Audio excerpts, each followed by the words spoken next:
All right, so I have removed the engine from the engine compartment in the car. I did a test fit with it to ensure that I had no clearance issues with the new oil pan, which lo and behold, it was just fine. I made my modifications to the lower baffle pan in here inside the engine. And I've also put Loctite and torqued down the little bolts on the oil return. I've installed my new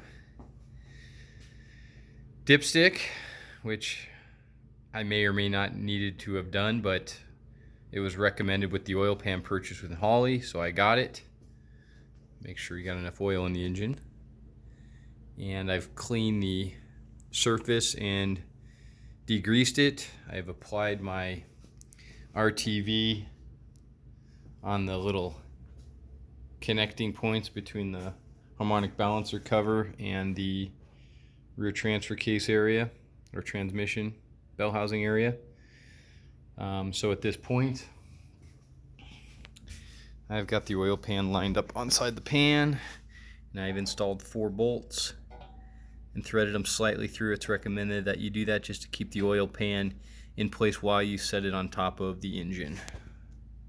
So I'm going to go ahead and install it and torque everything down to the specifications that were requested or required. Okay, so the gasket's on the pan, not going to fall off. I'm just going to lay it on top of the return closely, slowly, carefully, and then voila. Now I just need to make sure everything's in alignment before I fasten everything in, just with a couple of screws. But there it is. I'll go ahead and torque it down and we'll be done.